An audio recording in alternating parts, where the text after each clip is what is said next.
आर्यन जी। राधे राधे। राधे राधे महाराज जी। महाराज जी, एक बार राधा नाम लेने से आपके पाप कट जाते हैं, उसी प्रकार अगर एक व्यक्ति 10 मिनट नाम कीर्तन करे व एक सारा दिन भगवान के नाम सुमिरन में लीन रहे, दोनों की फल में क्या अंतर होगा महाराज जी? एक भगवान को अधीन कर लेगा, एक अपने कुछ सुकृत इकट्ठा कर लेगा।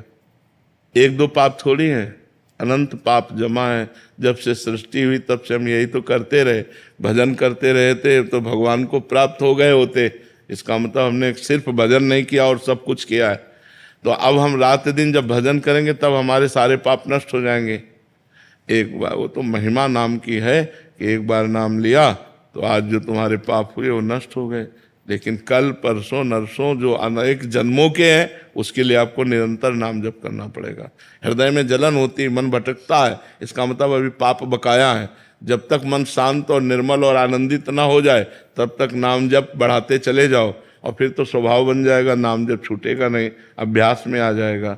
इसलिए खूब नाम जप करो। जब तक हृदय में भगवदानंद की अनुभूति ना हो जाए तब तक नाम को पकड़ो, फिर नाम तुम्हें पकड़ लेगा। फिर तुम छोड़ना चाहो तो नहीं छोड़ेगा। एक संत के पास एक शिष्य गए और कहा 18 वर्ष से आपका दिया हुआ नाम जप रहा हूं, कोई लाभ तो मुझे दिखाई नहीं दिया। तो उन्होंने कहा ठीक है, हम दूसरा नाम देंगे, 24 घंटे का हमें समय दो।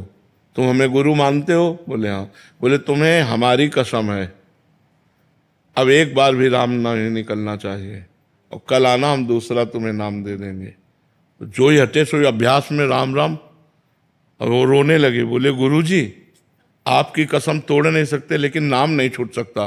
बोले ये मिला है 18 साल में 18 साल में ये मिला है कि तुम भगवान का नाम छोड़ नहीं सकते। अब ये तुम्हारा परम कल्याण करेगा, देख लेना। तो हो सकता है हमारे इतने पाप हों कि हम 10-5 वर्ष जंपे और हमको कुछ अनुभव में ना हो, लेकिन हमें छोड़ना नहीं चाहिए। जब असत कर्म फल दे के ही रहता है तो सत्कर्म क्यों फल देकर नहीं रहेगा? ये तो भगवान का नाम है, परम आनंद देगा ही। हमको डरना नहीं चाहिए, घबराना नहीं चाहिए, खूब नाम जप करना चाहिए। उस स्थिति का अनुभव स्वतः ही हो जाएगा। स्वतः ही हो जाएगा। जैसे अब पेट भरता है तो हमें स्वतः ही तो अनुभव होता है कि हमारा पेट भर गया, स्वतः ही अनुभव हो जाए। अनुभव गम में भजेंगे संता, वो अपने को अनुभव में आ जाता, हमारा काम हो गया, हमारा काम हो गया, हम अब जन्म मरण से मुक्त हैं। ये अपने को अनुभव में आता है, किसी दूसरे को थोड़ी आता है, ये अपने को तो अनुभव में आता है। मंजरी जी काशी से। राधे राधे महाराज जी। महाराज जी, नाम जप अथवा मंत्र जप में वाणी या शब्द की अपनी मध्यमा स्थिति से पश्यंती एवं परा स्थिति में गति स्वयं सिद्ध होती है अथवा प्रयास? नहीं, प्रयास करके जब हम नाम जप करते हैं तब होता है। जैसे हम 2 वर्ष लगभग वाचिक प्रयास करें तो उपांशु चलने लगेगा, उपांशु फिर लंबे समय तक प्रयास करें तो फिर मानसिक चलने लगेगा, और जब मानसिक चलने लगता है तब वो फैलता है पश्यंती परावाणी में। फिर रोम रोम और रग रग बोले तब कुछ स्वाद नाम को पावे, नस नाड़ियों तक में नाम का प्रभाव समा जाता है। नाम श्वास दो बिलक चलत है, इनको भेद न मुँह को भावे, श्वास ही नाम नाम ही श्वासा, नाम श्वास को भेद मिटावे, रोम रोम तब रग रग बोले तब कुछ स्वाद नाम को पावे। फिर वो अलौकिक स्थिति हो जाती है। तो हमें प्रयासरत रहना है, स्वयं नहीं होगा, प्रयासरत रहना है, स्थिति स्वयं होगी। नाम जप का प्रयास हमें करना है, स्थिति स्वयं होगी। सागर जी मुंबई से। राधे राधे। महाराज जी, धर्म अर्थ काम मोक्ष, ये 4 पुरुषार्थ से भगवत प्राप्ति हो सकती है? मोक्ष की आकांक्षा रखने वाला भगवत दर्शन की आकांक्षा नहीं रखता, भगवत दर्शन की आकांक्षा रखने वाला मोक्ष की आकांक्षा नहीं रखता। तो जब हम धर्मपूर्वक अर्थ कमाते हैं और धर्म से युक्त कामनाओं का पोषण करते हैं तो हम मोक्ष के मार्ग के पथिक बन सकते हैं।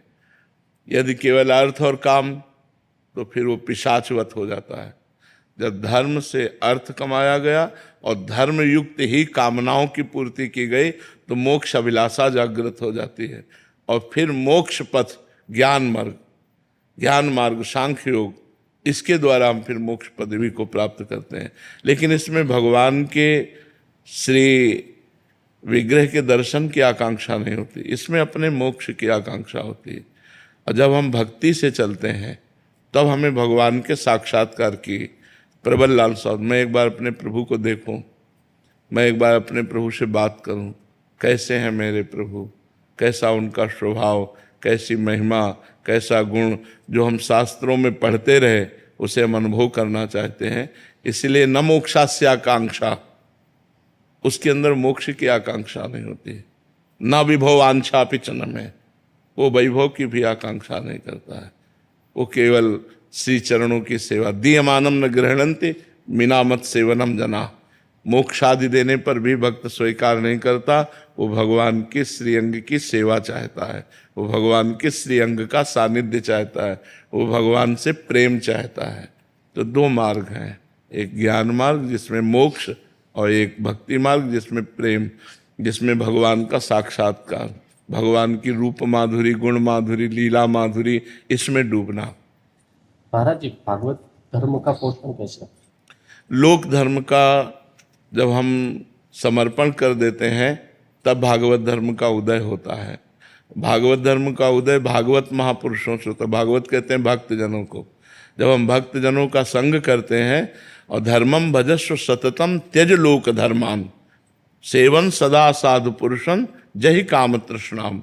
जो लोक धर्म का समर्पण कर देता है भगवान के चरणों में, त्याग का मतलब समर्पण होता है, तो उसके हृदय में भागवत धर्म आता है। और भागवत धर्म की वृद्धि होती है संत महापुरुषों की सेवा से। और संत महापुरुषों की सेवा तभी सफल होती है जब तृष्णा और कामना का त्याग किया जाता है। तृष्णा कहते हैं भोगे हुए विषय को पुनः भोगने की इच्छा, और कामना सुने हुए देखे हुए भोगों को भोगने की इच्छा। जो तृष्णा और कामना का त्याग करके फिर अन्यस्य दोष गुण चिंतन मासु मुक्त्वा, जो दूसरों के दोष गुणों का चिंतन करना छोड़ देता है, सब में भगवत भाव रखता है, और सेवा कथा रसमोह नितराम पिबत्वम, भगवान की सेवा करता है और भगवान की लीला कथा सुनता रहता है, निरंतर भगवान का चिंतन करता है, वो स्वयं महाभागवत बन जाता है। मनीष जी दुबई से। श्रीमत राधे राधे महाराज जी। महाराज जी, ऐसा शिष्य क्या उपाय करे जो अपने गुरु के स्वरूप को जान जाए और शिष्य गुरु में हो जाए? मंत्र, मंत्र जो गुरु जी ने मंत्र दिया है उसे निरंतर जपो, तो मंत्राकार वृत्ति होते ही गुरु के स्वरूप की स्थिति प्राप्ति हो जाएगी। जब मंत्राकार वृत्ति, भगवदाकार वृत्ति, तो गुरु ही भगवान है, भगवान ही गुरु है, गुरु ही मंत्र है, मंत्र ही गुरु है। जब मंत्र में स्थिति हो जाएगी तो गुरु के स्वरूप को जान लोगे। और प्रधानतया गुरु अपने स्वरूप को जनाना चाहें तो जान जाओगे, और वो जनाना ना चाहें तो आप जानते हुए भी नहीं जान पाओगे। सामने बैठे हुए हैं, स्वभाव जानते हो, कृपा जानते हो, लेकिन उनके स्वरूप को नहीं जान पाओगे। सोई जाने जेह देहु जनाई, जानत तुम्हें तुम्हें हो जाए। वो ब्रह्मविद ब्रह्म भवत, जो गुरु को जान गया वो गुरु स्वरूप हो गया। तो ये मंत्र है। मंत्र माने रहस्य, जो गुरुदेव का रहस्य वो इसी में छुपा हुआ है, मंत्र में। तो मंत्र जितना जपोगे वो गुरु मंत्र, उतना ही गुरु को जान जाओगे। वैशाली जी मथुरा से। राधे राधे महाराज जी। महाराज जी, कर्म, ज्ञान और भक्ति में कब किसे प्राथमिकता दें? माइंड से देखना चाहिए कि हमारा मन, हमारी बुद्धि किस में आसक्त होती है। भगवान ने बनाया है, तीनों मार्ग बनाए हैं। यदि हमारी कर्म प्रवृत्ति है तो हमें कर्म योग का आश्रय लेना चाहिए। यदि हमें नाम रूप लीला धाम प्रिय लगता है तो हमें भक्ति का आश्रय लेना चाहिए। यदि हमें मोक्ष अभिलाषा है और सब पूरा संसार सूना नजर आता है तो फिर हमें कैवल्य ज्ञान का मार्ग लेना चाहिए। हमें देखना चाहिए कि हम अधिकारी किस मार्ग के हैं। वो ये थोड़ी कि इसमें कौन श्रेष्ठ है, सब श्रेष्ठ है। ये तो घाट बने हुए हैं, यमुना जी तो एक ही हैं, घाट बहुतेरे, तो ये घाट हैं कर्म योग, ज्ञान योग, भक्ति योग। इनके द्वारा जो हम स्नान करते हैं, अवगाहन करते हैं, वो एक ही परब्रह्म परमात्मा का करते हैं। वो 10-20 थोड़ी है, वो एक ही है। ये घाट है। योग जो है, योग मार्ग ये घाट है। भक्ति योग, ज्ञान योग, कर्म योग, अष्टांग योग, इनके द्वारा एक ही परमात्मा का अवगाहन होता है। तो अपने को देख लेना चाहिए कि हम किस मार्ग के अधिकारी हैं, हमारा कहाँ भाव लगता है, तो वैसे ही चलना चाहिए। श्वेता जी शिवपुरी से।